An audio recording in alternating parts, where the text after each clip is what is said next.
Hello everyone, you are most welcome on my YouTube channel exam मंच for all classes. आप सभी लोग का हमारे इस YouTube चैनल एग्जाम मंच पर बहुत बहुत स्वागत है। नंबर सिस्टम संख्या पद्धति का आज ये दूसरा वीडियो है। पहले वीडियो में हमने थोड़े कॉन्सेप्ट के बारे में चर्चा किया था, बट आज जो है हम संख्याओं के बारे में पढ़ेंगे। पहले हम संख्याएं देखेंगे, कितनी संख्याएं होती हैं, फिर सारे संख्याओं को वन बाय वन करके उसको हम डिस्क्राइब करेंगे। तो आप वीडियो के अंत तक बने रहिएगा और आप रेडी भी रहें। आप चाहें तो हमारे साथ साथ नोट कर सकते हैं, या आप कंप्लीट होने के बाद आप वीडियो में जो भी हम लिखेंगे उसका आप स्क्रीनशॉट लेकर के भी आप काम कर सकते हैं। ये सब आपके ऊपर डिपेंड है। तो आइए बिना देर किए हुए हम लोग शुरुआत करते हैं। आज जो हमको पढ़ना है वो क्या पढ़ना है देखिएगा।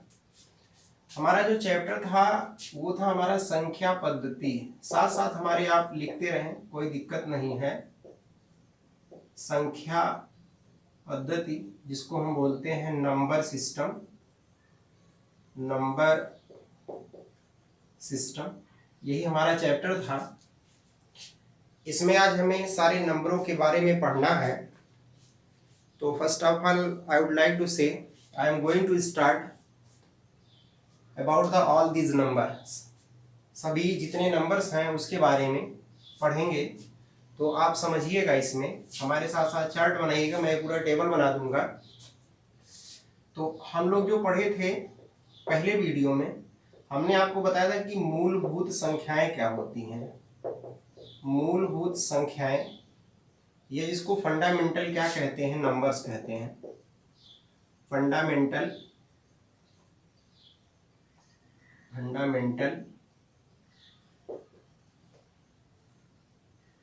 नंबर, वो हमारे टोटल 10 होते हैं। कौन कौन से? 0, 1, 2, 3, 4, 5, 6, 7, 8 और 9। आपसे पूछा जाए कि फंडामेंटल नंबर्स कितने होते हैं, तो 0 से 9 तक होते हैं, क्योंकि इन्हीं से सभी संख्याएं बनती हैं। 0, 1, 2, 3, 4, 5 अगर 9 तक लिखा है तो जितनी भी संख्याएं आप देखते हैं फॉर्म होती हैं, बनती हैं, सब इन्हीं में से होता है। कोई भी संख्या आप बनाएंगे तो आपका सारी संख्याएं इसी में से ली जाएंगी। तो फंडामेंटल संख्याएं जो होती हैं हमारा, उन टोटल कितनी होती हैं? 10 होती हैं। कितनी होती हैं? 10। 1 से लेके 9 तक ये, और 0 इसमें हम लोग क्या कर लेते हैं, इंक्लूड कर लेते हैं। तो टोटल संख्याएं आपको मिलेंगी कितनी? 10। इन्हीं से सारी संख्याएं बनती हैं। अब आइएगा उसके बाद देखिएगा, यहाँ से जो हमको चलना है वो क्या है हमारा? व्युत्पन्न संख्याएं या व्युत्पन्न संख्या, इसको बोलते हैं डिराइव नंबर। व्युत्पन्न संख्याओं में जब हम डिवीजन किए इसका, तो डिवीजन में दो चीजें निकल के आई। एक संख्या ही हमारा वास्तविक संख्या, और जो दूसरा निकल के आया वो क्या आया हमारा? काल्पनिक संख्या, या इसी को समृद्ध संख्या भी बोलते हैं। समृद्ध संख्या ये बोलते हैं। इसको बोलते हैं रियल नंबर, इंग्लिश में रियल नंबर, और ये आपका हो गया इमेजिनरी नंबर। और जो समृद्ध संख्या होती है इसको बोलते हैं कॉम्प्लेक्स नंबर।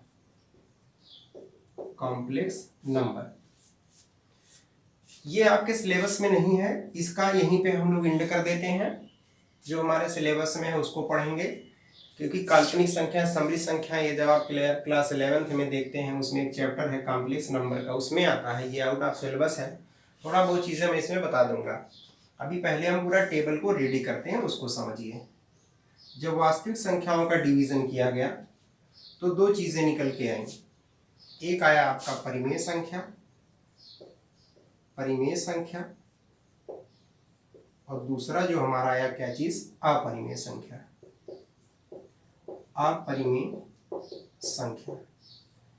परिमेय संख्या को बोलते हैं रेशनल नंबर।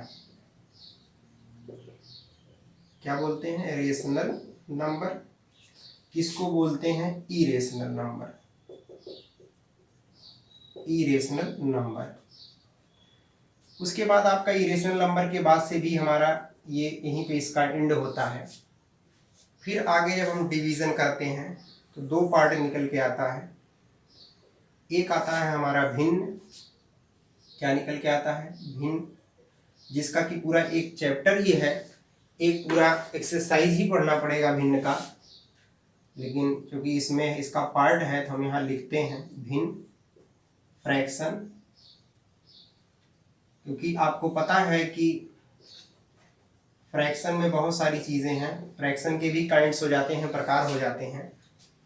और एक हमारा हुआ पूर्णांक, जिसको हम कहते हैं इंटीजर, इंटीजर पूर्णांक हुआ। भिन्न मैंने कहा इसका एक अलग चैप्टर है, इस पे आपको बहुत ज़्यादा सोचना विचारना नहीं है, जब हम इसके बारे में पढ़ाएंगे तो इसके बारे में आपको बताएंगे। जहाँ तक पूर्णांक की बात है, इसी पूर्णांक को ही आगे हम एक्सटेंड करते हैं। आप समझिएगा, अगर हम पूर्णांक का डिवीज़न करें, अब ये इसी टेबल का जो बना रहे हैं इसी का ये पार्ट है। इंटीजर जिसको बोलते हैं, ये हमारे दो हो जाते हैं। एक होता है हमारा धनात्मक पूर्णांक, धनात्मक पूर्णांक, और दूसरा होता है क्या चीज, ऋणात्मक पूर्णांक। इसको बोलते हैं पॉजिटिव, इसको बोलते हैं निगेटिव इंटीजर। निगेटिव इंटीजर्स के बाद भी इसका एंड हो जाता है। अब इसके बाद यही जो धनात्मक पूर्णांक होते हैं, यही हमारे कई पार्ट में डिवाइड हो जाते हैं। उन सारे डिवीजन के बारे में हम देखते हैं कौन कौन सी संख्याएं होती हैं। सबसे पहला होता है प्राकृतिक संख्या, प्राकृतिक संख्या जिसको बोलते हैं नेचुरल नंबर। दूसरा होता है पूर्ण संख्या, इसको कहते हैं होल नंबर। अगला है पूर्ण वर्ग संख्या, इसको बोलते हैं complete square number, complete square number. फिर आता है पूर्ण घन संख्या,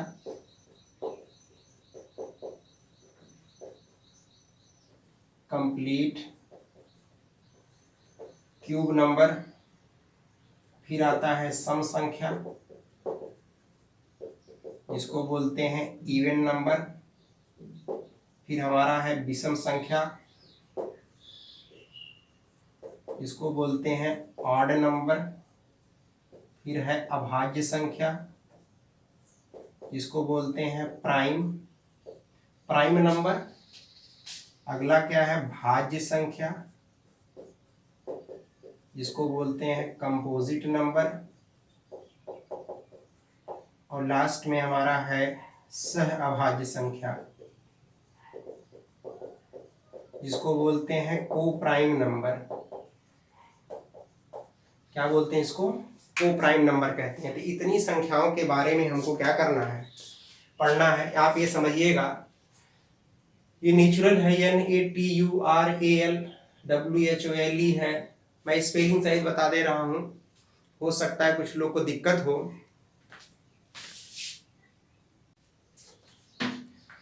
तो जितनी भी हम संख्याएं देख रहे हैं यहाँ पे, सभी संख्याओं के बारे में हम लोग क्या करेंगे, पढ़ेंगे।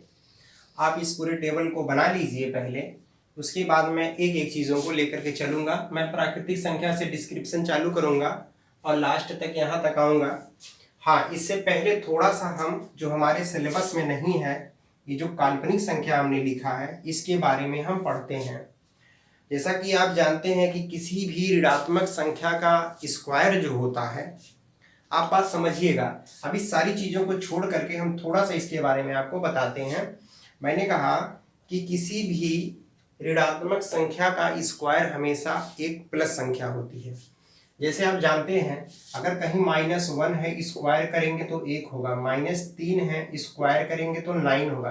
कहने का मतलब प्लस होता है। आप ये जानते हैं, हम आपसे कहें कि कोई ऐसी संख्या बताइए जिसका स्क्वायर करें और वो माइनस में आए। हमने कहा ऐसे तो आप जानते हैं कि जितनी भी संख्याएं अभी तक आप पढ़े हैं, अगर हम उसका स्क्वायर करते हैं तो संख्याएं प्लस में होती हैं, लेकिन हम कहें कोई ऐसी संख्या बताइए जिसका स्क्वायर करें तो निगेटिव में आए। तो आप समझिएगा वो जैसे क्या है, -1 है, अगर स्क्वायर करेंगे कितना आएगा, ये आपका -1। अगर रूट में है, ये अंडर रूट में है, इसका स्क्वायर करते हैं तो -1 आएगा। उसी तरीके से अगर -2 है, इसका स्क्वायर करें तो ये भी क्या होगा आपका -2 हो जाएगा, रूट हट जाएगा। इस बात को आप समझ रहे होंगे। तो आप थोड़ा सा यहाँ समझिएगा। मैं समझता हूँ कि आप इसको बना लिए होंगे। हम सारी चीज़ों को यहाँ से हटा दे रहे हैं, उसके बाद हम एक एक चीज़ें पढ़ाएंगे इसमें से। आप अपने जो टेबल हमने बनवाया है आप उसमें देखते रहिएगा, आपको समझ में आएगा। हम सिर्फ काल्पनिक संख्या के बारे में थोड़ा सा डिस्कशन करते हैं, आप समझिएगा।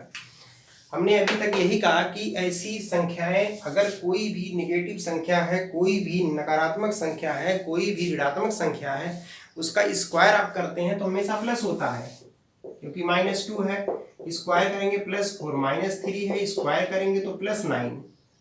उसी तरीके से -5 है, स्क्वायर करेंगे तो क्या होगा, 25 होगा। सब प्लस में आ रहा है। हम आपसे कहें कोई ऐसी संख्या बताइए जिसका स्क्वायर करें तो माइनस में आए, तो आपका क्या है, अगर -2 है अंडर रूट में, स्क्वायर करेंगे तो क्या मिलेगा, -2 मिलेगा। आप देख रहे हैं निगेटिव मिल रहा है। उसी तरीके से -1 अगर अंडर रूट में है, स्क्वायर करेंगे क्या मिलेगा, -1 मिलेगा। यही जो अंडर रूट में -1 है, जिसका स्क्वायर करने के बाद -1 मिल रहा है, मतलब एक ऋणात्मक संख्या मिल रही है, यही आपका इमेजिनरी नंबर है। इसको आईओटा कहते हैं। आपको आगे मिलेगा IOTA, आईओटा पढ़ा जाता है इसको। आप हमारी बात को समझिएगा और इसी को आई से दिखाते हैं। अगर कहीं ऐसे लिखा हो अंडर रूट -1, इसका मतलब ये आई हुआ। क्यों, कैसे, आप -1 और इंटू 1 लिख सकते हैं, बिल्कुल लिख सकते हैं। आपको मालूम है 1 का अगर हम स्क्वायर लेंगे बाहर 1 ही होगा, और जितना ये अंडर रूट में -1, इसको आई से दिखाते हैं तो आई सिर्फ मिला। इसी का मतलब हुआ कि अगर -1 है तो इसको हम आई लिख सकते हैं। उसी तरीके से हम आपसे कहें कि चलिए बताइए -√2 है, इसकी वैल्यू कितनी होगी, तो ये 2i होगा। कैसे, इसको लिख सकते हैं -2 × 1। आप इस बात को समझ रहे हैं, इसमें समस्या आपको नहीं होना चाहिए। तो आप एक बार बताइए इसको कितना लिख सकते हैं, इसको लिख सकते हैं, ये सॉरी अंडर√2i होगा। ध्यान से समझिएगा। एक हम ऐसा नंबर लेते हैं जिसको आपको समझ में अच्छे से आए। जैसे मान लीजिए -4 है, इसकी वैल्यू हम आपसे पूछें, जिसका अंडर रूट आप ले सके आराम से। तो आप क्या करेंगे, इसको लिख देंगे कितना, 4 × -1, तो यहाँ से 2 बाहर हो जाएगा और बचेगा कितना, -√1, तो 2, और इसका मतलब i, 2i, i का मतलब इमेजिनरी नंबर। तो ऐसी जितनी संख्याएं मिलती हैं आपको जो अंडर रूट में है, माइनस में है, वो सब कौन सी संख्याएं होती हैं, काल्पनिक संख्याएं होती हैं। क्योंकि अगर आप उसका स्क्वायर करते हैं तो हमेशा निगेटिव मिलता है। ये आपके सिलेबस में नहीं है। और कॉम्प्लेक्स नंबर जो भी हमने यहाँ लिखा था, समृद्ध संख्या लिखा था, उसका दरअसल स्टैंडर्ड फॉर्म होता है x + iy, जहाँ पे देख रहे हैं 2 पार्ट से मिलकर बना। इसको बोलते हैं रियल पार्ट, ये रियल पार्ट होता है, ये इमेजिनरी पार्ट होता है। जिसके साथ आई लगा हो वो इमेजिनरी पार्ट हो जाता है। तो मेरी बात को समझिएगा, ये आपके सिलेबस में नहीं है, बहुत ज़्यादा इस पर आपको समय देने की ज़रूरत नहीं है। आइए अब हम करते क्या है, जितनी चीज़ें हमने बताया, आपने टेबल बना लिया है, हम नेचुरल नंबर से लेके एक एक करके चलेंगे और आपको सारी चीज़ें समझ में आएगी और आप उसको देखते रहिएगा, आपको खूब समझ में आने वाला है। देखिएगा टेबल आपके पास है, आप उसमें मिलाते रहिएगा। हम एक एक चीज़ों को फुल्ली डिस्क्राइब कर रहे हैं और आपको समझ में आएगा। देखिए सबसे पहली बात आती है, यहाँ से हमने कहा हम इधर से चल रहे हैं और रियल नंबर तक जाएंगे। पहला हमारा है प्राकृतिक संख्या। कौन सी संख्या है, प्राकृतिक संख्या, नेचुरल नंबर, जिसको बोलते हैं नेचुरल नंबर।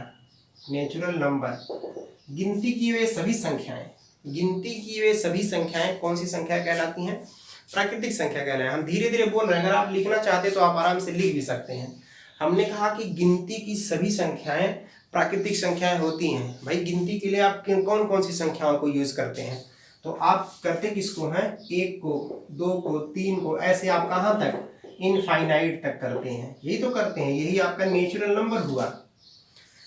मैंने कहा कि गिनती की सभी संख्याएं एक से स्टार्ट होती हैं और कहां तक जाती हैं, अनंत तक जाती हैं, इनफाइनाइट तक जाती हैं। कहने का मतलब कि all the counting number are known as the natural number, सभी काउंटिंग नंबर, गिनती की सभी संख्याएं प्राकृतिक संख्याएं होती हैं।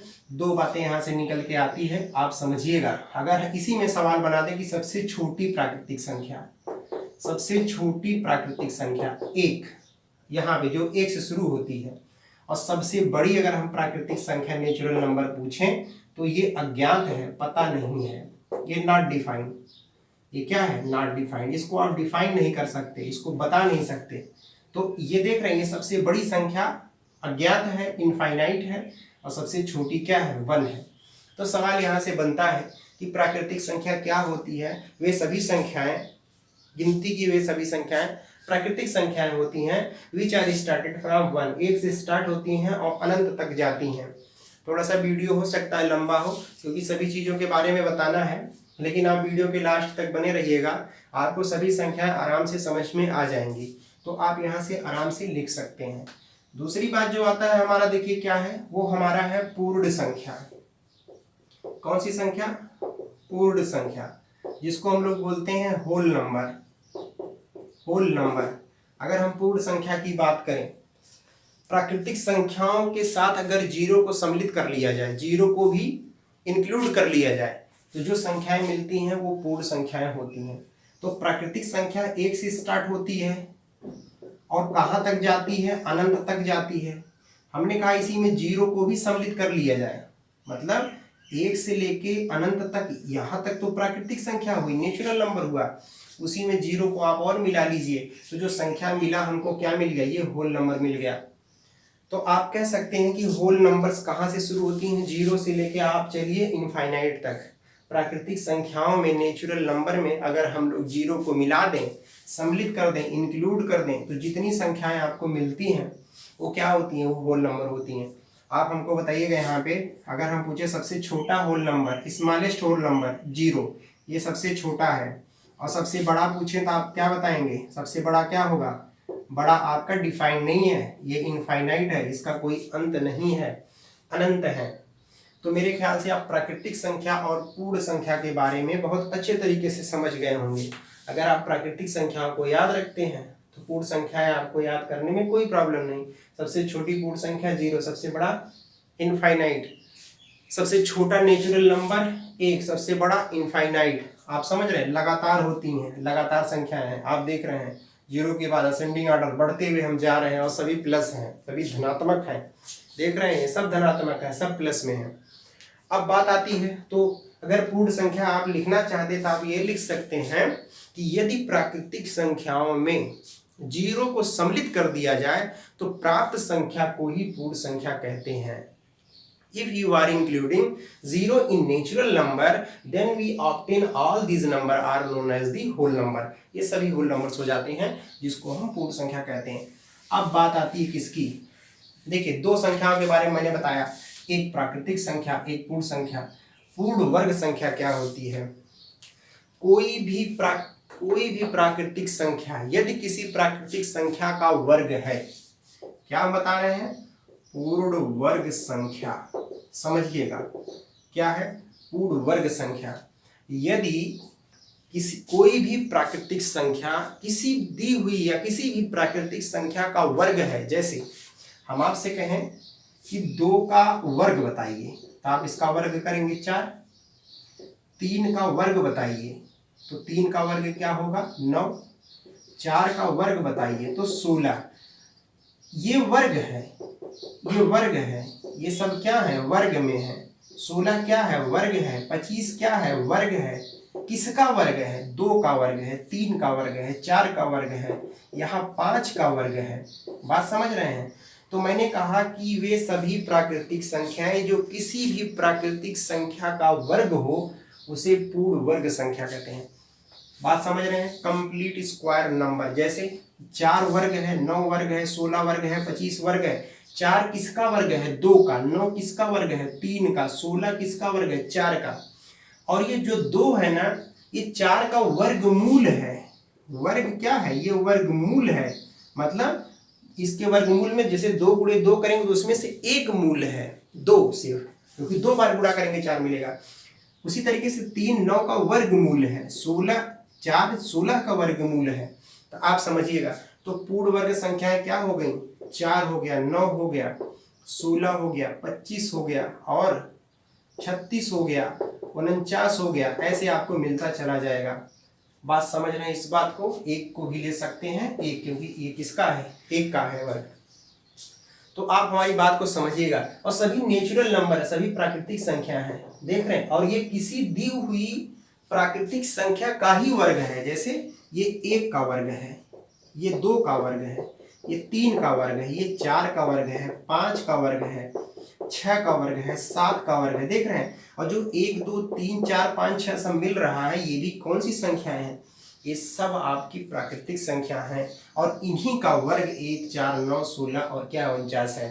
तो आप इसको कहेंगे ये पूर्ण वर्ग संख्याएं हैं। ये क्या है, पूर्ण वर्ग संख्याएं।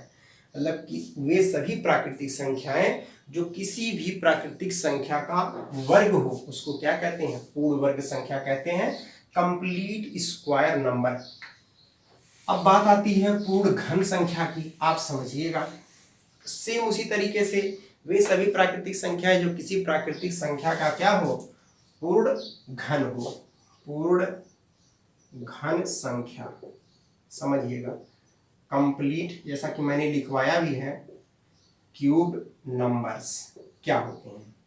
जैसे 1 है, फिर क्या है, 8 है, 27 है, फिर कितना है आपका, ये 64 है, 125 है। ये सब आपके क्या है, ये पूर्ण घन संख्या है। क्यों, क्योंकि ये 1 का घन है, घन का मतलब 3 पावर लगाएंगे, ये 2 का घन है, ये 3 का घन है, ये 4 का घन है, ये 5 का घन है। ऐसे मिलता चला जाएगा। तो आप देख रहे हैं इस तरीके की जितनी भी संख्याएं आपको मिलेंगी जो किसी भी प्राकृतिक संख्या का क्या हो, घन हो, उसको पूर्ण घन संख्या कहते हैं। तो मैंने यहाँ तक प्राकृतिक, पूर्ण, पूर्ण वर्ग, पूर्ण घन तक बताया। अब बात आती है किसकी, सम संख्या की। आइए समझिए, बहुत ही इंपॉर्टेंट टॉपिक है, उसको आप ध्यान से समझिएगा। सम संख्या जो कि आपके लिए इंपॉर्टेंट है। बात आती है किसकी, सम संख्या की। हम बात करने जा रहे हैं किसके बारे में, सम संख्या, जिसको हम बोलते हैं इवन नंबर। क्या बोलते हैं, इवन नंबर बोलते हैं। वे सभी प्राकृतिक संख्याएं, ध्यान से सुनिएगा, लिखते भी रहिए, लिख के सुन के लिख सकते हैं। वे सभी प्राकृतिक संख्याएं जो 2 से पूर्णतः विभाजित हो जाएं, उसे क्या कहते हैं, उसे बोलते हैं सम संख्या या even number. All those natural number which are completely divisible by 2 are known as even number। मतलब वे सभी प्राकृतिक संख्या जो 2 से पूर्णतः क्या हो जाए, विभाजित हो जाए। जैसे आप समझिएगा, लिखते क्या है, 2 है, 4 है, 6 है, 8 है, 10 है, 12 है, 14 है। ये सब आपकी क्या है, सब सम संख्याएं हैं। क्यों, क्योंकि अगर आप इसको 2 से डिवाइड करेंगे, 2 से भाग करेंगे तो पूरी तरीके से विभाजित हो जाएगा। एकदम छोटी छोटी चीजें बता रहा हूं, जो बच्चा कभी नहीं पढ़ा होगा वो भी सीख सकता है। आप पूछ सकते हैं कि यहाँ पे हमने 3 को क्यों नहीं लिया, क्योंकि 3 2 से पूर्णतः विभाजित नहीं होगा। 2 से भाग करेंगे तो 2 1 कम 2, 1 आ गया शेष। इस वजह से ये रिमाइंडर आ गया, और जब रिमाइंडर ये आया तो आप कह सकते हैं कि ये 2 से कंप्लीटली डिविजिबल है, नहीं है। इस वजह से ये सम संख्या नहीं है। तो 0 2 4 6 8 10 12 14 ये सब सम संख्याएं, क्योंकि 2 से पूर्णतः विभाजित हो जाएंगी। और हमने डिफिनीशन में कहा कि वे प्राकृतिक संख्याएं, क्योंकि सभी प्राकृतिक भी हैं, क्योंकि प्राकृतिक संख्या आप हमेशा दिमाग में बना के रखिए कि 1 से 2 3 4 5 ऐसे ही इनफाइनाइट तक, यही तो सब आपके प्राकृतिक संख्या थी। इसी में से तो ये लिया गया है। 2 कहाँ से आया, इसमें से। 4 कहाँ से आया, यहाँ से। वही हमने बोला कि वे सभी प्राकृतिक संख्याएं जो 2 से पूर्णतः विभाजित हो जाए। तो ये रहा। अब बात थोड़ा सा यहाँ एक आता है जो बहुत लोगों को कंफ्यूज करता है, वो 0 की बात आती है। लोग कहते हैं कि 0 क्या है, सम संख्या है या विषम संख्या या कौन सी संख्या है। तो 0 के मामले में आप समझिए, 0 भी एक सम संख्या है। आप बात को समझिएगा, 0 क्या है, एक अगर हम यहाँ पे इंक्लूड करें जीरो को, मैं बता देता हूँ इसको, आप समझिएगा। जीरो भी आपका एक इवन नंबर है। कैसे, मैं वो उस बात को बता रहा हूँ, आप समझिएगा। कोई भी सम संख्या हमको इवन नंबर डिफाइन करने के लिए हमें तीन बातों को ध्यान में देना पड़ता है। पहली बात कि वो दो से पूर्णतः विभाजित हो और शेष जीरो दे। यही तो होता भाई, पूर्णतः विभाजित हो जाएगा, शेष जीरो हो जाएगा। जैसे दो है, आप दो से भाग करिए तो जीरो शेष आया। चार है, दो से भाग करिए तो जीरो शेष आया। तो पहला कंडीशन ये है कि दो से विभाजित करने के बाद शेष जीरो आए। तो क्या जीरो पे ये अप्लाई हो रहा है? बिल्कुल हो रहा है। जीरो को आप दो से भाग करिए तो आपको मालूम है यहाँ कितनी बार जाएगा? जीरो बार जाएगा, और ये सब जीरो आ गया, क्योंकि इसका मल्टीप्लाई इसमें करेंगे तो यहाँ लिखेंगे, देख रहे हैं आपको शेष क्या मिला? जीरो। एक तो शेष जीरो मिल गया, पहली बात। दूसरी बात क्या है, आप इस बात को समझिएगा कि कोई दो ऑड नंबर के बीच में कोई इवन नंबर पड़ता है। जैसे अगर हम कहें कि 1 2 3 4 5 6 लिखते हैं, तो दो ऑड नंबर के बीच एक इवन नंबर पड़ रहा है। दो ऑड मतलब विषम संख्याओं के बीच एक सम संख्या पड़ती है।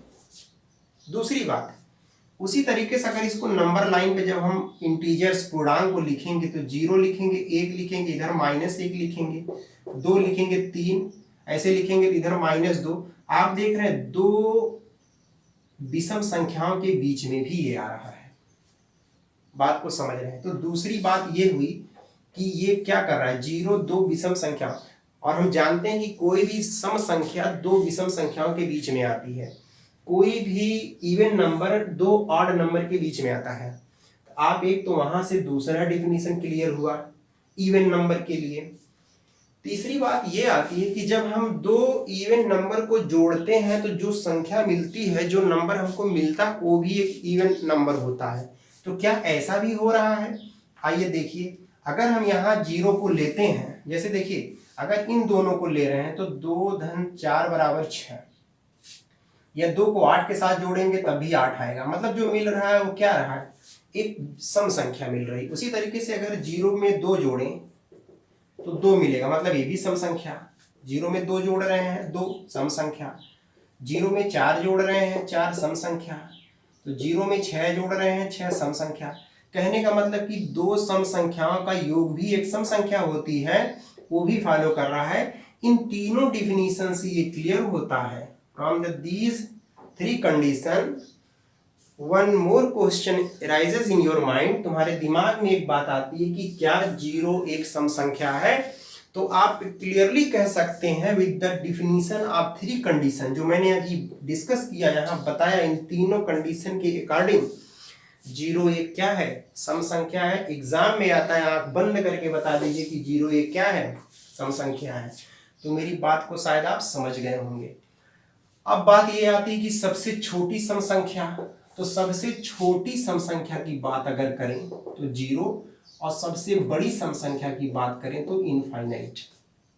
आप इस बात को समझ रहे हैं। और किन्हीं दो लगातार सम संख्याओं के बीच का जो अंतर होता है वो कितना होता है? 2 होता है। एक बात इसी साथ में और साथ साथ में मैं बता दूं, मैंने जीरो को भी क्लियर किया। अगली बात जो मैं आपको बता रहा हूं उसको आप समझिएगा कि जो सम संख्या होती है, जो इवन नंबर होता है, अभी जिसको मैंने यहाँ पे लिखा, उसका जो स्टैंडर्ड फॉर्म होता है, मतलब सम संख्या का जो व्यापक रूप होता है, व्यापक रूप, वो हमारा होता है 2n। क्या होता है? इसको ऐसे लिखते हैं 2n, जहां n क्या है? जहां n बराबर प्राकृतिक संख्या। कौन सी संख्या? प्राकृतिक संख्या। कहने का मतलब अगर जीरो यहाँ 1 रखते हो तो 2 मिलेगा, जीरो 2 रखते हो तो 4 मिलेगा, जीरो 3 रखते हो तो 6 मिलेगा। लगातार प्राकृतिक संख्या n की जगह पे रखते चले जाएं तो हमको सभी सम संख्याएं आराम से मिलती चली जाएंगी। तो इसका जो व्यापक रूप होता है वो ये होता है। ये था आपका सम संख्या। मेरे ख्याल से आप समझ गए होंगे, मैंने बहुत कुछ इसमें बताया। अब बात हम करने जा रहे हैं विषम संख्या के बारे में, आप उसको समझिएगा। इसके बारे में विषम संख्याएं क्या होती हैं उसको समझिए। विषम संख्याएं आप क्या लिखेंगे, विषम संख्याएं जिसको बोलते हैं ऑड नंबर, मतलब वे सभी संख्याएं जो दो से, वे सभी प्राकृतिक संख्याएं, कौन सी संख्याएं, प्राकृतिक संख्याएं जो दो से पूर्णतः विभाजित ना हो उन्हें कौन सी संख्या कहते हैं, उन्हें हम विषम संख्या कहते हैं। जैसे एक हुआ, जैसे में अगर देखते हैं क्या, 1 3 5 7 9, ये सब आपकी क्या है, ये सभी संख्याएं आपकी विषम संख्याएं हैं, ये दो से पूर्णतः विभाजित नहीं होंगी। एक बात और यहाँ आती है, आप देखिएगा जैसे सम संख्याओं के बीच दो दो का डिफरेंस था, यहाँ कितना डिफरेंस था, दो लगातार सम संख्याओं के बीच दो का अंतर, विषम संख्याओं के बीच भी दो का अंतर होता है। आप समझिएगा, अंतर का मतलब ये नहीं है कि 1 से 3 घटाइए, अगर हम कहें 1 और 3 के बीच 2 का अंतर है तो हमेशा बड़े वाले में से ही छोटे को घटाते हैं, आप इस बात को समझिए। अगर सिर्फ अंतर की बात कर रहे हैं तो बड़ी संख्या में से छोटी संख्या घटाते हैं, ऐसा मत करने लगिएगा कि 1 है बाद में 3 है तो 1 से 3 घटाएंगे तो -2 आएगा, ऐसा नहीं है। डिफरेंस कह रहा है, अंतर कह रहा है, बड़े में से छोटे को घटा दीजिए। जैसे दो लोग हैं, दोनों के एज मान लीजिए किसी का 40 है और किसी का 45 है, हम आपसे पूछें कितने का अंतर है तो 5 का अंतर है। कैसे, 45 में से 40 आपने क्या कर दिया, घटा दिया। तो आप इस बात को समझिएगा। तो ये दोनों चीजें अप्लाई हो रही हैं, चाहे वो इवन नंबर हो, चाहे सम संख्या हो, चाहे ऑड नंबर विषम संख्या हो। लगातार देख रहे हैं दो नंबरों के बीच दो दो का अंतर है, इसका जो स्टैंडर्ड फॉर्म होता है, स्टैंडर्ड फॉर्म जिसको हम व्यापक रूप बोलते हैं, आप समझिएगा, व्यापक रूप वो क्या होता है, ऑड नंबर का 2n-1, जहां n बराबर प्राकृतिक संख्या, प्राकृतिक संख्या अगर n का मान लगातार आप रखते हुए जा रहे हैं तो आपको क्या मिलता चला जाएगा, सभी विषम संख्या मिलती चली जाएंगी। जैसे 1 रखेंगे तो देखिए 2 × 1 - 1 = 1, जब 2 रखेंगे तो 2 × 2 - 1 = 3, 3 रखेंगे देखिए 6, 1 घटाएंगे 5, लगातार आपको यहाँ n का मान लगातार रखेंगे, जो संख्याएं आपको मिलेंगी वो सारी संख्याएं आपको लगातार मिलेंगी, जिसको विषम संख्या कहते हैं। अब आती है बात अभाज्य संख्या की, उसको समझिएगा। हम अभाज्य संख्या के बारे में पढ़ने जा रहे हैं। मैंने पहले ही कहा था थोड़ा सा वीडियो लॉन्ग होगा, क्योंकि सारे नंबर के बारे में डिस्कशन करना है तो आपको थोड़ा पेशेंस रखना पड़ेगा, समझना पड़ेगा। बात आती है अभाज्य संख्या।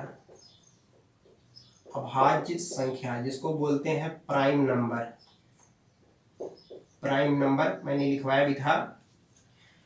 वे सभी एक से बड़ी, वे सभी प्राकृतिक संख्याएं, एक से बड़ी वे सभी प्राकृतिक संख्याएं जो 1 से और स्वयं से विभाजित हो, जो 1 से और खुद से क्या हो, विभाजित हो, उन्हें कौन सी संख्या कहते हैं, उन्हें प्राइम नंबर कहते हैं, अभाज्य संख्याएं कहते हैं। अभाज्य का मतलब जो भाज्य न हो, जो विभाजित न हो, उसी को बोलते हैं। मैंने कहा एक से बड़ी सभी प्राकृतिक, एक से बड़ी वे सभी प्राकृतिक संख्याएं जो 1 से और स्वयं से विभाजित हो। समझ रहे हैं? जैसे अगर हम लिखना चाहें, पहला क्या होगा, 2 होगा, अगला क्या होगा, 3 होगा, 5 होगा, 7 होगा, 9 नहीं होगा क्योंकि 9 3 से भी हो जाएगा, तो 9 आप नहीं लिखेंगे, 11 लिखेंगे, 13 लिखेंगे, फिर क्या होगा, 17 लिखेंगे। ऐसे जितनी ये संख्याएं हैं सब आपकी अभाज्य संख्याएं हैं, एक से बड़ी हैं, प्राकृतिक संख्या हैं, एक से डिवाइड होंगी और खुद से होंगी। देख लीजिए यहाँ पे ये 2 सिर्फ किससे होगा, खुद से और 1 से, 3 1 से और सिर्फ खुद से भाग विभाजित होगा। उसी तरीके से 5 7 11 13 17। तो मैंने कहा कि एक से बड़ी वे सभी प्राकृतिक संख्याएं जो 1 से और खुद से स्वयं से विभाजित हों उसे अभाज्य संख्या कहते हैं। मैंने यहाँ 9 नहीं लिया, 9 ऑड नंबर विषम संख्या में आती है, क्योंकि 9 अगर आप लेते हैं तो 9 देख रहे हैं 3 से भी हो जाएगा, 9 से भी हो जाएगा और 1 से भी विभाजित हो जाएगा, इस वजह से उसको हमने नहीं लिया। अब यहां बात आती है कि सबसे छोटी अभाज्य संख्या या प्राइम नंबर क्या है, तो 2। सबसे बड़ी कितनी है, इनफाइनाइट। एक चीज और समझिएगा, जितनी भी अभाज्य संख्याएं होती हैं, अगर हम शुरू से कहें लास्ट तक, तो उसमें सिर्फ एक ऐसी अभाज्य संख्या है जो सम संख्या भी है, जैसे 2 क्या है, ये इवन नंबर भी है, सम संख्या भी है, और साथ ही साथ ये 2 जो है वो अभाज्य संख्या भी है।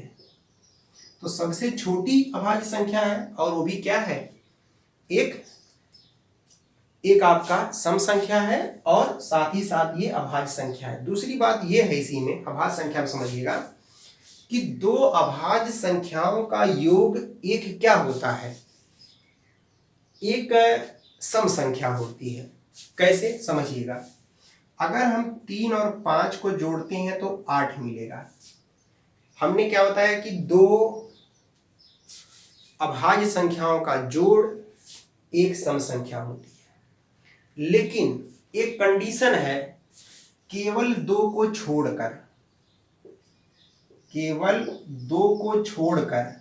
क्यों 2 को नहीं लिया जा सकता, कैसे, अगर 2 भी अभाज्य संख्या है, 3 जोड़ेंगे तो 5 मिल जाएगा, तो क्या 5 आपका सम संख्या है, नहीं।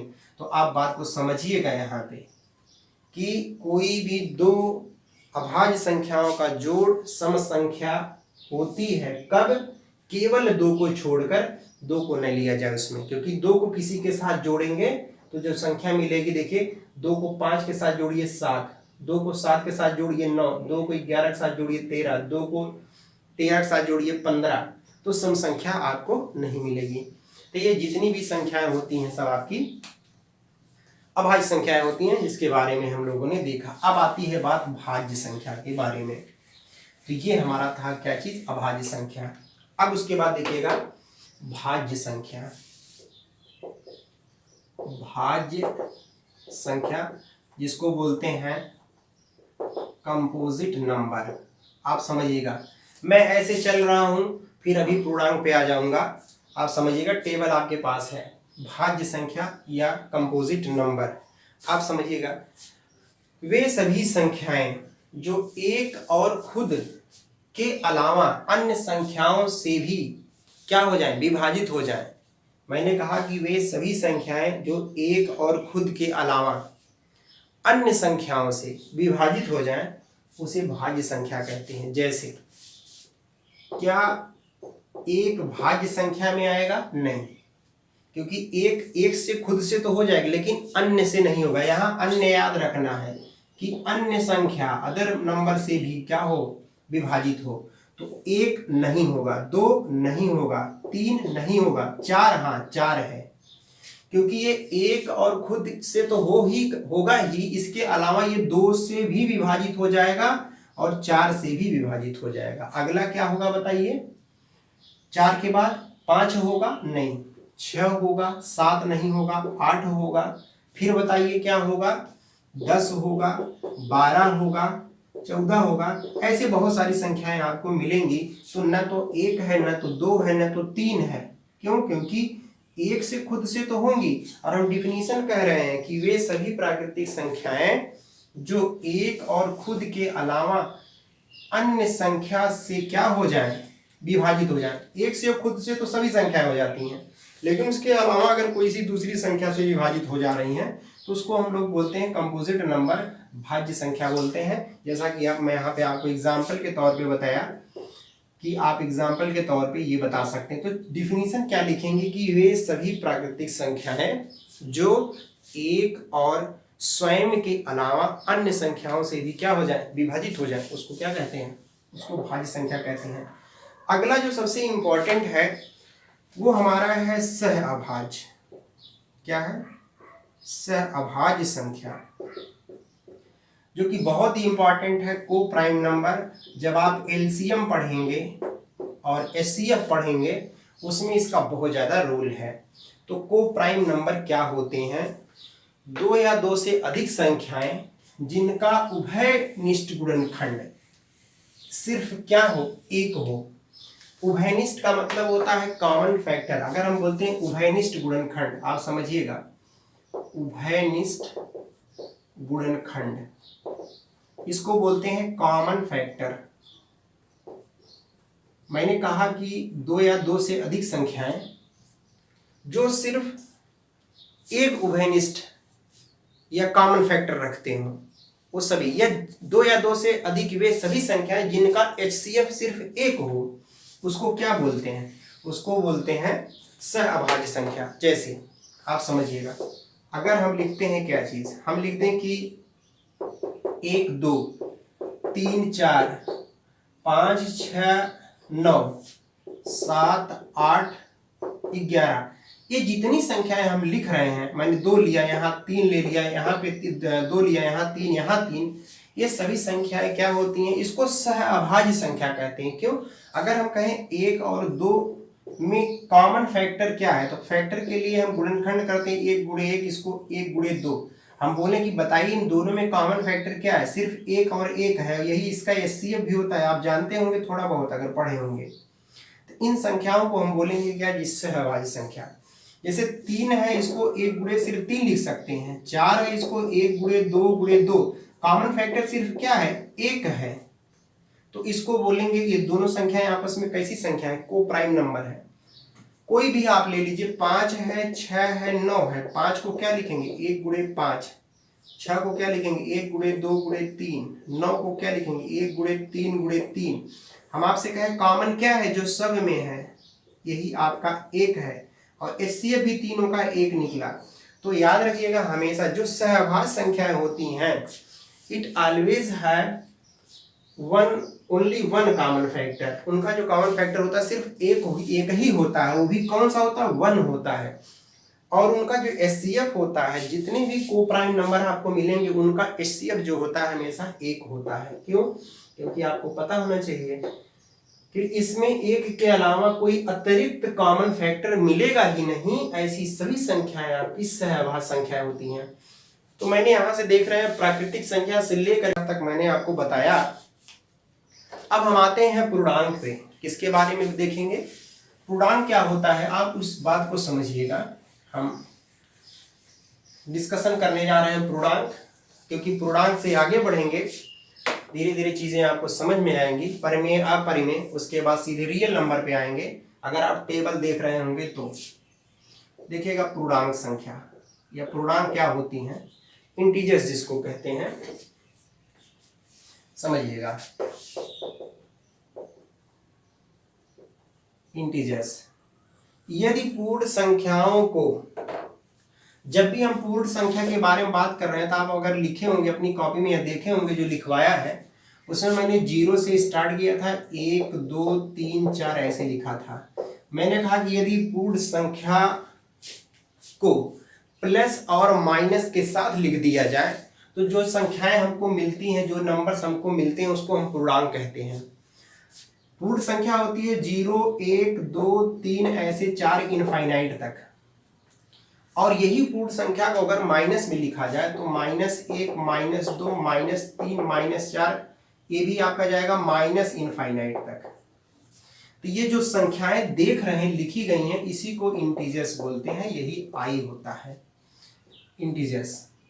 क्या हमने कहा कि यदि पूर्ण संख्या को धनात्मक और ऋणात्मक के साथ लिख दिया जाए, तो जो संख्या हमको मिलती है उसको हम लोग पूर्णांक कहते हैं। अब यहाँ दो चीजें हैं, 1 से लेके इनफाइनाइट तक ये धनात्मक पूर्णांक है।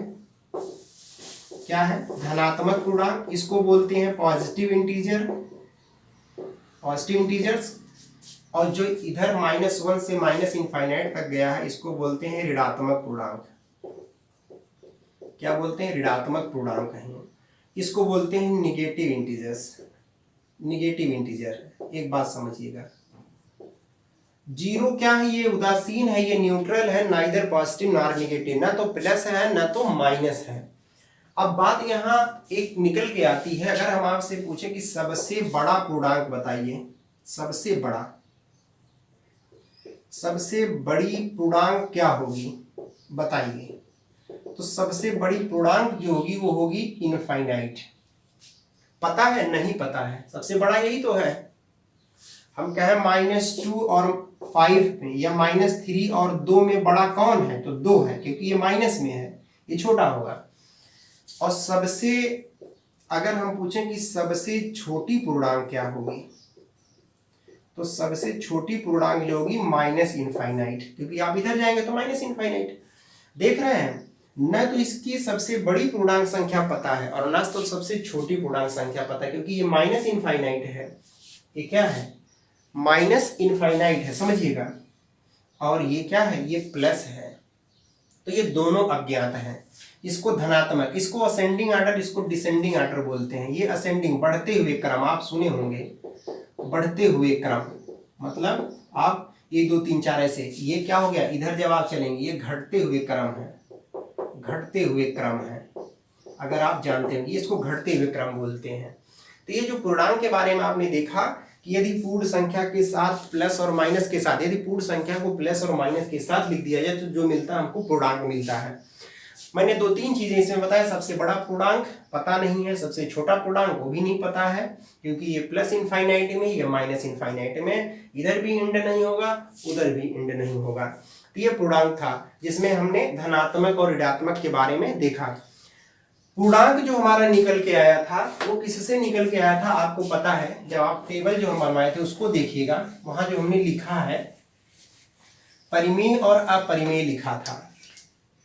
तो अपरिमेय को मैंने, देखिए क्या था हमारा, जो था वो परिमेय था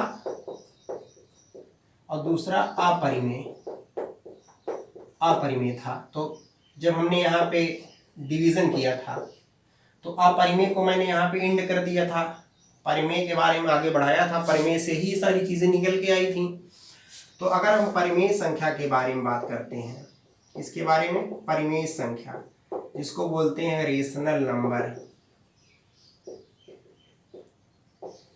वे सभी संख्याएं जिसको P/Q के रूप में लिखा जा सके, जहां P और Q दोनों क्या हो? इंटीजर्स हो, एक पूर्णांक हो, और Q does not equal to 0, Q 0 ना हो, उसको हम लोग परिमेय संख्या कहते हैं। जैसे हमने कहा कि वे सभी संख्याएं जिसे P/Q के रूप में लिखा जा सके, बहुत स्लो बोल रहे हैं, वे सभी संख्याएं जिसको P/Q के रूप में लिखा जा सके, जहां P और Q क्या हो? पूर्णांक हो। पूर्णांक का मतलब अभी मैंने लिखा था प्लस माइनस के साथ, सब याद रखिएगा। पूर्णांक अभी लिखा था 0 1 2 3, इधर -1 -2, ये सब पूर्णांक है। तो ये दोनों पूर्णांक हैं जहां P और Q पूर्णांक हो, Q does not equal to 0। ऐसे जितनी भी संख्याएं लिखी जा सकेंगी उसको हम क्या कहेंगे? उसको हम बोलेंगे परिमेय संख्या। जैसे 1/2, 3/2, 0, 22/7, -1/3, -5/4, ये सभी संख्याएं क्या हैं? सभी आपके परिमेय संख्याएं हैं। इसको P/Q के फॉर्म में लिखा गया है, इसको 0/1 लिख सकते हैं। साथ ही साथ देख रहे हैं जो आपका P और Q है, P और Q है, P और Q है, ये सब क्या है? सब पूर्णांक में। अरे भाई 1 2 क्या है? पूर्णांक ही तो है। 0 क्या है? 0 1 क्या है? ये भी पूर्णांक है। 22 और ऐसे आगे 22 मिलेगा, 7 मिलेगा, वो भी पूर्णांक है। माइनस में जब आएंगे, माइनस देखिए -1 और आगे यहाँ देख रहे 3, -1 और 3 के साथ मिलके ये भी पूर्णांक बना दे रहा है। तो मैंने कहा कि वे सभी संख्याएं जिसे P/Q के रूप में लिखा जा सके, जहां P and Q are integers, दोनों इंटीजर्स होने चाहिए, and Q does not equal to 0, ये 0 नहीं होना चाहिए। कहने का मतलब कहीं 1/0 लिखा हो, समझिएगा, ऐसे लिखा हो 2/0, 3/0, 4/0, तो ये आपका रेशनल नंबर नहीं होगा, क्योंकि Q 0 है। और वैसे भी जब किसी संख्या को 0 से भाग करते हैं, याद रखिएगा, किसी संख्या को 0 से भाग करते हैं तो ये नॉट डिफाइन होता है, ये नॉट डिफाइन होता, अज्ञात होता है, इसको आप ज्ञात नहीं कर सकते। किसी संख्या को 0 से अगर भाग कर रहे हैं तो ये 0 हो जाएगा, सॉरी, इस 0 को किसी संख्या से अगर भाग कर रहे हैं तो 0 हो जाएगा। 0 को किसी संख्या से भाग कर रहे हैं 0 हो जाएगा, लेकिन किसी संख्या को 0 से भाग कर रहे हैं तो ये नॉट डिफाइंड है, ये डिफाइंड नहीं है आपका। तो इस तरीके की जितनी भी संख्याएं होंगी आपकी, सभी कौन सी संख्या होंगी? सभी आपकी परिमेय संख्या होंगी। अब बात अगर यहीं अपरिमेय लगा दें, इसी में आ लगा दें, अपरिमेय हो गया, यहाँ रेशनल की जगह इरेशनल लिख दें, इरेशनल नंबर। तो आप समझिएगा जिसे P अपान Q के रूप में न लिखा जा सके, समझिएगा इसके रूप में P अपान Q के रूप में न लिखा जा सके, वे सभी संख्याएं जिसे P अपान Q के रूप में न लिखा जा सके उसे क्या कहते हैं? अपरिमेय संख्या कहते हैं। जैसे हम कितना लिख दें, √2, √3, 2√3, 4 + 2√3, ऐसे आप समझिएगा, या 4 - 3√3 ऐसे लिख दें। ये सभी संख्याएं कैसी हैं? सब अपरिमेय संख्या है। क्यों? क्योंकि इसको आप P अपान Q के रूप में नहीं लिख सकते, क्योंकि अगर हम √3 मान लीजिए लेते हैं तो इसकी वैल्यू कितना 1.732 होता है। आप देख रहे हैं इसका जो वैल्यू आ रहा है वो ये आ रहा है। तो अगर ऐसी संख्याएं हैं जिसको P अपान Q के रूप में न लिखा जा सके, P अपान Q के रूप में न लिखा जा सके, उसे अपरिमेय संख्या कहते हैं। अब बात यहाँ आती है, इसमें भी थोड़ा सा एक कंफ्यूजन है पाई को लेकर के। लोग पाई को बोलते हैं, पाई क्या है? पाई एक परिमेय संख्या है, अपरिमेय संख्या है पाई। तो पाई का वैल्यू जो डेसिमल में लिया जाता है 3.14 लिया जाता है, ये लगभग होता है। आप बात समझिएगा, ये लगभग वैल्यू होती है, समझ रहे हैं। और पाई का मान जब हम बटे में लेते हैं तो 22/7, और 22/7 को भी हमने परिमेय संख्या लिखा था। एक्चुअली जो हमारा ये 3.1 है, ये एग्जैक्ट मान नहीं है, इसका मान दरअसल जो होता है वो होता कितना है, आप बात को समझिएगा। पाई को लेकर के जब भी पाई आए तो आप समझिएगा पाई तुरंत जो पाई है इसका मान होता है 3.141526 और 79 कुछ ऐसे करके इसका मान आता चला जाएगा, कभी इंड नहीं होगा। मेरे कहने का मतलब, जैसे अगर हम आपसे कहें कि 1/3 है, या कोई संख्या मान लीजिए आप, जैसे 1/3 है, 1 को 3 से भाग करते हैं तो दशमलव लगाएंगे, 3 त्रिक का 9, 1 आया, फिर 0, 3 त्रिक का 9, फिर आपका 0, 3 त्रिक का 9, मतलब 0.333 ऐसे मिलता चला जा रहा, मतलब 0.3 बार है ना। एक ही नंबर का रिपीटेशन हो रहा है, दशमलव के बाद तुरंत रिपीटेशन हो रहा है, यहाँ रिपीटेशन चल रहा है। ये रिपीटेशन नहीं है अगर यही, क्योंकि जानते हैं जैसे भी जितने भी आपके दशमलव वाली संख्याएं हैं, जैसे मान लीजिए कहीं आ जाए 2 5 4, फिर 2 5 4, 2 5 4, 2 5 4, ऐसे देख रहे 3 का ये रिवीजन हो रहा है ना। तो जिसमें इस तरीके का रिवीजन होता है ना, दशमलव के बाद जिसमें इस तरीके 3 के बाद फिर देखिए 2 आ गया, 5 आ गया, 4 आ गया, 2 5 4 आ गया, 2 5 4 आ गया, अगर ऐसा रिवीजन किसी में हो रहा है, किसी भी दशमलव में, दशमलव संख्या जो आती है उसको परिमेय संख्या कहते हैं, ये परिमेय में आता है।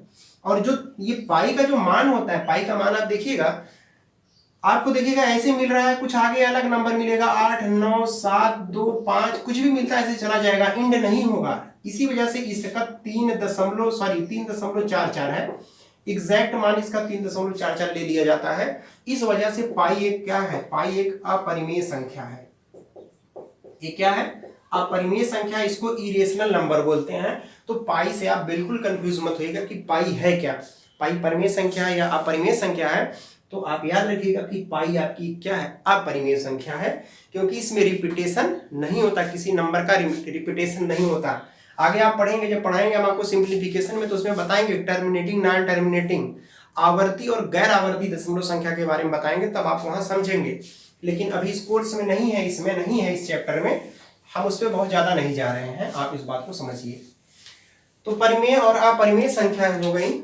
अब उसके बाद आपको मालूम है सीधे आता है हमारा रियल नंबर, क्योंकि रियल नंबर से ही हम बढ़े थे। वास्तविक संख्या, वास्तविक संख्या टेबल में याद रखिएगा, वास्तविक संख्या से ही बढ़े थे और हम सहभाज्य संख्या तक गए थे। आप जितनी भी संख्याएं पढ़ते हैं, अगर हम काल्पनिक संख्या को छोड़ दें, किसकी बात, काल्पनिक संख्या को अगर हम छोड़ दें, तो जितनी संख्याओं के बारे में अब तक हम पढ़े हैं सभी रियल नंबर होते हैं। तो आप ये कह सकते हैं कि रेशनल और इरेशनल, परिमेय और अपरिमेय संख्याओं के सम्मिलित रूप को ही क्या कहते हैं, वास्तविक संख्या या रियल नंबर कहते हैं। अगर रियल नंबर को हमको डिफाइन करना तो एक लाइन में हम 0 1 2 3 4 ये चले जाएंगे, -1 -2 -3। और आप ये सिंपली कह सकते हैं कि जिसको हम किसी एक सरल रेखा पे क्या करें, प्रदर्शित कर सकें। आपने देखा होगा जब आप छोटे क्लास में 8 9 में पढ़ते थे तो आपको एक नंबर लाइन दिया रहता था, एक रेखा दी रहती थी और उस पर आपको इस सारे इंटीजर्स को, ये जो संख्याएं इसको रिप्रेजेंट, उसमें रियल नंबर देता था कि रियल नंबर मतलब वास्तविक संख्याओं को इसमें प्रदर्शित करिए, मतलब represent the real number on the given number line. तो आप क्या करते थे, यहाँ बीच में 0, यहाँ 1, यहाँ 2, यहाँ 3, यहाँ 4 ऐसे लिखते थे, इधर -1 -2 -3 -4। तो देख रहे हैं ये सभी संख्याएं आपके क्या हैं, सब आपके रियल नंबर हैं, वास्तविक संख्याएं हैं। मतलब ये सभी संख्याएं जिसको हम किसी दिए हुए लाइन पे क्या कर सकें, प्रदर्शित कर सकें, दिखा सकें, वो सब आपके रियल नंबर में आते हैं। या आप सिंपल में एक लाइन का डिफिनीशन लिख सकते हैं कि परिमेय और अपरिमेय संख्याओं के सम्मिलित रूप को ही हम क्या कहते हैं, रियल नंबर कहते हैं। ये सभी आपके रियल नंबर हैं। यहाँ के बाद जब आप इधर चलते हैं तो ये देख रहे हैं पॉजिटिव मिल रहा है, यहाँ के बाद इधर चल रहे हैं तो क्या मिल रहा है हमको, निगेटिव मिल रहा है, इधर प्लस है इधर माइनस है। ये सभी संख्याएं रियल नंबर में आती हैं। तो मेरे ख्याल से इतनी सारी चीज़ों के बारे में आप समझ गए होंगे और काल्पनिक संख्याओं के बारे में हम ऑलरेडी आपको बता दिए हैं और ये आउट ऑफ सिलेबस भी है। तो ये सारी संख्याएं थी, आप इस चीज़ को समझिए, वीडियो को देखिए, बार बार चीज़ों को समझिए, आपका जो कन्फ्यूज़न होगा वो दूर होगा। अगले वीडियो में रियल नंबर का ही एक बहुत इंपॉर्टेंट टॉपिक हम to find the unit digit, किसी भी नंबर का इकाई का अंक कैसे पता किया जाता है, जो कि बड़ा इंपॉर्टेंट टॉपिक होगा, उसको लेकर के आएंगे। और नेक्स्ट वीडियो में आपसे मिलेंगे एक अलग टॉपिक के साथ। तब तक के लिए नमस्कार, बहुत बहुत धन्यवाद।